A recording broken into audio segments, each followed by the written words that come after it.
One of the richest men in the world secretly bought every single condo in this tower one at a time. And for years, the people living there had no idea it was him. The crazy part is he didn't even want to live there. His plan was to tear the entire building down. So here's the story. There's a 22-floor tower called Solaris in a really nice part of Miami. It's got water views, it's walkable, and it was a great place to live. Anyway, back in 2022, out of nowhere, residents started getting offers to buy their condos at prices way above what they were worth. But the offers came from these random LLCs, essentially shell companies with no name attached. So nobody knew who wanted to buy the condos or why. Some people just took the money and ran, but others got suspicious. They figured someone rich was trying to buy up the whole building, and that if they held out, they could squeeze him for a lot more. It turns out they were right. According to Bloomberg, it was Ken Griffin, a hedge fund billionaire worth over $50 billion, one of the richest people alive. Griffin was building a giant new headquarters for his company in Miami, and this tower was sitting right on the land that he wanted. So his plan was to buy all 138 units, get everyone out, and then bulldoze it. Now, here's where it turns into a game of chicken. You see, every resident had the same choice: sell now or hold out for more later. The early sellers, the ones who grabbed the first offer, got around $500,000, which sounds amazing when you consider it's like $100,000 above market value. But the people who held out, the ones who made him keep coming back with bigger and bigger offers, some of them walked away with $1.5 million.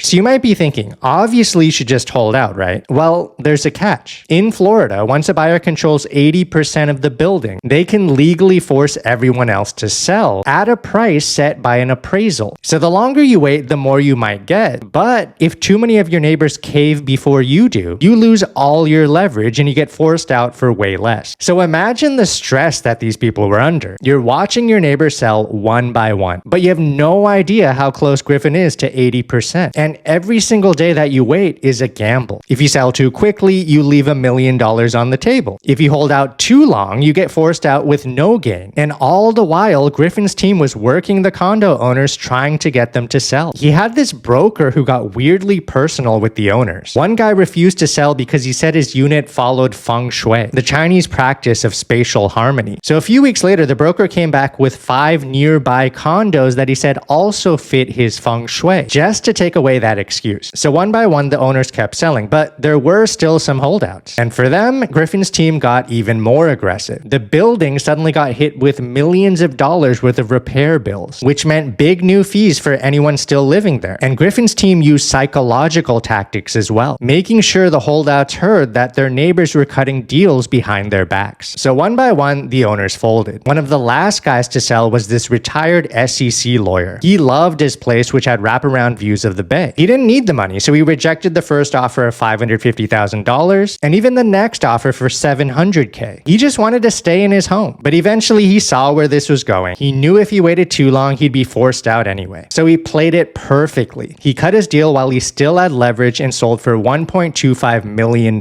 more than double the first offer. They even let him temporarily rent back his unit at a below market rate while he looked for a new place. Eventually, he found a new condo only 2 blocks away, and he bought it for less than half what Griffin paid him. In the end, Griffin spent $125 million buying every unit, which for a guy worth $50 billion is basically pocket change. He now plans to demolish the unit to make way for his new hedge fund headquarters, plus luxury apartments, a garage, and maybe even a hotel. This is actually happening all over Florida right now. Investors are buying up old buildings unit by unit, tearing them down, and putting up buildings worth way more in their place. So I'm curious, what would you guys have done? Would you have grabbed the say $500K and walked away, or rolled the dice and held out against a billionaire? Let me know in the comments and follow for more stories like these.